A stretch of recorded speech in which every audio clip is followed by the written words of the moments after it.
Welcome to Rashid institute.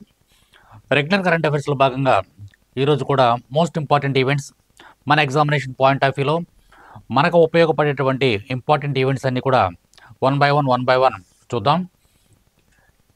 ఇవి చూసే ముందు ఒకసారి క్వశ్చన్ ఆఫ్ ద డే ఏంటో చూద్దాం. ఇక్కడ మనకి నిన్న మనం చెప్పుకున్నటువంటి క్వశ్చన్ ఆఫ్ ద డేలో భారతదేశపు మొదటి తరం బేటా బేబీ ఎక్కడ జన్మించింది అనేటువంటిది ప్రశ్న ఇవ్వడం అనేది జరిగింది. ఆమె యాక్చువల్గా చెప్పాలంటే 2025 జనవరి ఫస్ట్ తారీఖున 12 గంటల 3 నిమిషాలకి ఆవిడ జన్మించడం అనేది జరిగింది. ఎక్కడ, ఏ ప్లేస్లో అనేది ఇక్కడ మనకి ఫస్ట్ జనరేషన్ బేబీస్ అని చెప్పేసానంటే మనకి ఎప్పుడంటే ఇక్కడ మనకి 2025 నుంచి 2039 వరకు ఈ మధ్యకాలంలో జన్మించిన వాళ్ళని ఫస్ట్ జనరేషన్ బేబీలుగా ఇక్కడ పేర్కొనడం అనేది జరుగుతుంది. సరే, ఏదేమైనప్పటికీ కూడా బేటా బేబీ ఫస్ట్ బేబీ 2025లో అధికారిక లెక్కల ప్రకారం ఇంకెవరు జన్మించి ఉండొచ్చు, అది వేరే విషయం. గవర్నమెంట్ సెన్సస్ ప్రకారం లెక్కల ప్రకారం 12 గంటల 3 నిమిషాలకి భారతదేశంలో జన్మించినటువంటి మొట్టమొదటి బేబీ ఎక్కడ జన్మించిందంటే ఐజ్వాల్. ఎక్కడంటే మిజోరాం యొక్క క్యాపిటల్ అటువంటి మిజోరాం ఐజ్వాల్లో జన్మించడం అనేది జరిగింది. So the right answer is మిజోరాంగా మనం చెప్పుకోవచ్చు. సరే, డిఆర్డిఓ యొక్క హిమ్ కవచ్ వ్యవస్థ దేనికోసం రూపొందించబడింది? దేనండి హిమ్ కవచ్ అనేటువంటి what is DRDO Him Kavach system designed for? దేనికోసం హిమ్ కవచ్ అనేది ఏర్పాటు చేయడం అనేది జరిగింది? ఇక్కడ మనకి Him Kavach is a multi layered cold weather clothing system. ఇక్కడ మనకి ఇది దేని గురించి చెప్పేసి అంటే కోల్డ్ వెదర్ క్లోతింగ్ సిస్టమ్ అనమాట. ఇక్కడ మనకి ఇది 4 ఆప్షన్లు ఏమిచ్చుకున్నామంటే చలి వాతావరణ దుస్తులు, బుల్లెట్ ప్రూఫ్ జాకెట్, నెక్స్ట్ వ్యూహాత్మక వాహనాలు, టెక్నికల్ వెహికల్స్, కమ్యూనికేషన్ సిస్టమ్స్, ఇవన్నీ కూడా రకరకాలుగా ఇవ్వడం జరిగింది. కానీ ఇవన్నీ కూడా మనకు అనవసరం. The right answer is cold weather clothing. చలి వాతావరణాన్ని ఇక్కడ మనకి తట్టుకోవడానికి ఏర్పాటు చేయబడిన ప్రత్యేకమైనటువంటి దుస్తులు Him Kavach is a multi layered cover weather clothing system developed by DRDO. వాళ్ళ యొక్క యాక్చువల్గా ఏంటంటే +20 degrees నుంచి -60 degrees వరకు హిమాలయ పరిసర ప్రాంతాల్లో ఈ యొక్క సైనికులు అనేవాళ్ళు ఉండవలసినటువంటి పరిస్థితి అనేది ఏర్పడుతుంది. అటువంటి టైంలో ఎటువంటి బట్టలు వేసుకున్నప్పుడు కూడా, ఎటువంటి డ్రెస్సులు వేసుకున్నప్పుడు కూడా విపరీతమైనటువంటి చలిలో వాళ్ళు తమ యొక్క జీవితాలని గడపాల్సిన పరిస్థితి ఏర్పడుతుంది. దానికి అనుగుణంగా ఇటీవల కాలంలో వెరీ రీసెంట్గా హిమ్ కవచ్ అనేటువంటి ఒక కొత్త రకమైనటువంటి ఈ యొక్క దుస్తుల్ని తయారు చేయడం జరిగింది. డిఆర్డిఓ మనకి ఈ యొక్క దుస్తుల్ని సైన్యానికి ఇవ్వడం అనేది జరిగింది. తద్వారా ఏమవుతుందంటే ఆ యొక్క ఇన్సులేషన్ ప్రక్రియ వల్ల ఏమవుతుందంటే లోన చాలా వెచ్చగా ఉండడం అనేది జరుగుతుంది. ఇవి సైనికులకు ఏర్పాటు చేయబడినటువంటి ప్రత్యేకమైనటువంటి దుస్తులుగా మనం చెప్పుకోవచ్చు. వీటిని ఇటీవల కాలంలో డిఆర్డిఓ డెవలప్ చేయడం జరిగింది. నెక్స్ట్, మహాకుంభ 2025 ఏ నగరంలో ప్రారంభమైంది? యాక్చువల్గా ఇది దేనికి సంబంధించింది? In which city has the Maha Kumbh 2025 commenced?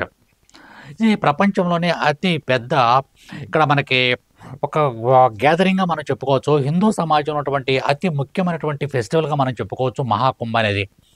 ఇది ఎక్కడ జరుగుతుంది అని చెప్పేసారంటే ప్రయాగ్రాజ్, వారణాసి, హరిద్వార్ అండ్ ఉజ్జయిని, ఉత్తరప్రదేశ్లోని ప్రయాగ్రాజ్లో దీన్ని నిర్వహించడం అనేది జరుగుతుంది. ఇది ప్రపంచంలోనే అతి పెద్ద ఆధ్యాత్మిక సమావేశంగా మనం చెప్పుకోవచ్చు. అనేక లక్షలాది మంది, వందలు కాదు, వేలు కాదు, లక్షలాది మంది యాత్రికులు ఇక్కడ సందర్శించడం అనేది జరుగుతుంది.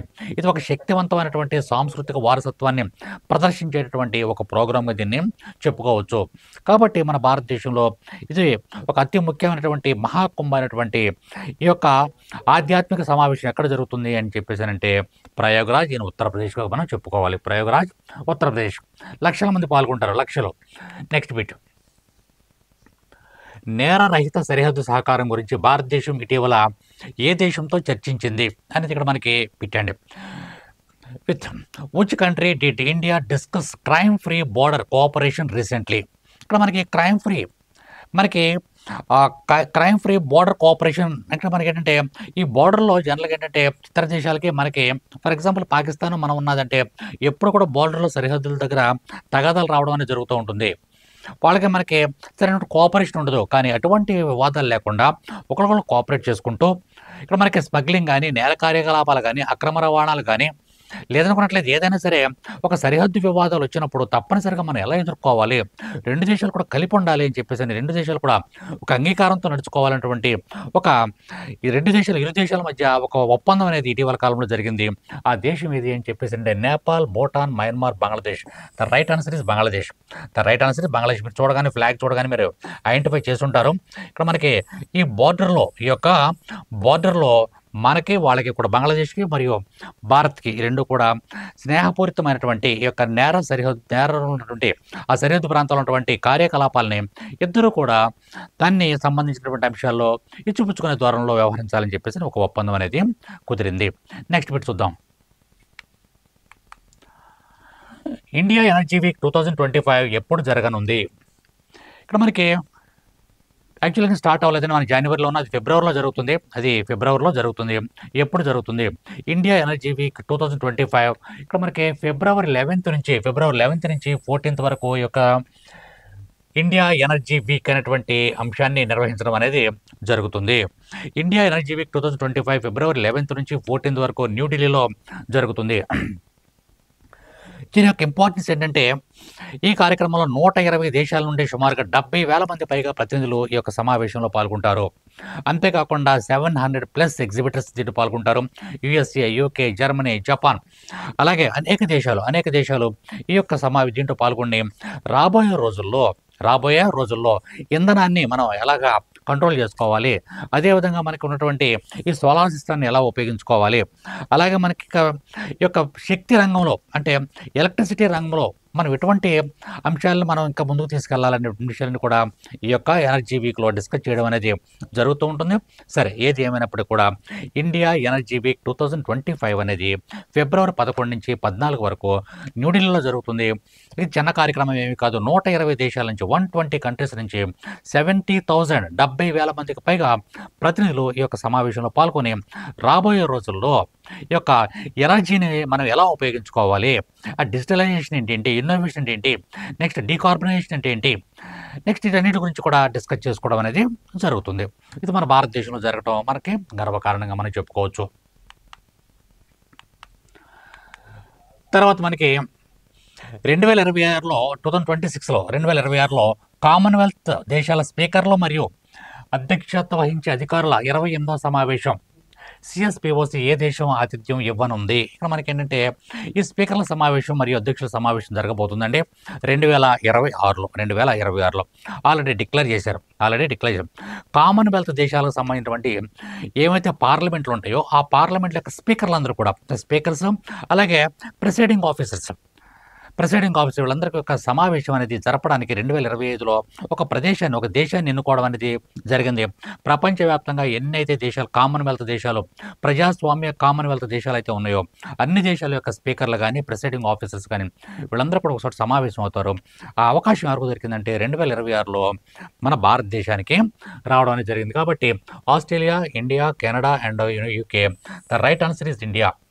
2026లో కామన్వెల్త్ దేశాల స్పీకర్లు మరియు అధ్యక్షత వహించే అధికారుల 28వ సమావేశం ఏ దేశం ఆతిథ్యం ఉందంటే భారతదేశంగా మనం చెప్పుకోవచ్చు. నెక్స్ట్ ఇంకా మనకి క్వశ్చన్ ఆఫ్ ద డే చూద్దాం. అన్ని వాతావరణాలలో కనెక్టివిటీ నిర్ధారించడానికి జెడ్మోర్ సొరంగం ఏ ప్రాంతంలో ప్రారంభించబడింది? ఇటీవల కాలంలో ఒక మోర్ అనేటువంటి ఒక సొరంగం జెడ్మోర్ అనేటువంటి ఒక సొరంగం టన్నెల్ని ఏర్పాటు చేశారు ఇటీవల కాలంలో. దాని ద్వారా ఏమవుతుంది, చాలా దూరం ప్రయాణం అనేది ఒక 2.5 hours ప్రయాణం చేయాలంటే అంశం ఒక 15 నిమిషాల్లో ఆ ప్రాంతాన్ని చేరుకోవడం అనేది జరుగుతుంది. ఒక అతి పెద్ద టన్నెల్ని ఇటీవల కాలంలో ఏర్పాటు చేశారు. అది ఎక్కడ? హిమాచల్ ప్రదేశ్, ఉత్తరాఖండ్, సిక్కిం మరియు Jammu Kashmir. Which one is the right one అనేది మీరు తప్పనిసరిగా కామెంట్ రూపంలో తెలియచేయండి. నెక్స్ట్ అదేవిధంగా మీకు గ్రూప్ 1, గ్రూప్ 2 అదేవిధంగా మిగతా competitive exams SI constable, RRB, SSC ఏ ఎగ్జామ్ అని ఏ కాంపిటేటివ్ ఎగ్జామ్ సంబంధించినటువంటి మీకు డౌట్స్ ఉన్నట్లయితే తప్పనిసరిగా మన హర్షిత్ ఇన్స్టిట్యూట్కి కాల్ చేయండి. వీలైతే విజయవాడ లబ్బిపేటలో ఉన్నటువంటి మన హర్షిత్ ఇన్స్టిట్యూట్ని ఒకసారి మా ఎంకరేజ్మెంట్ కోసం మన హర్షిత్ ఇన్స్టిట్యూట్ యూట్యూబ్ ఛానల్ని సబ్స్క్రైబ్ చేసుకోండి, లైక్ చేయండి, అలానే షేర్ చేయండి.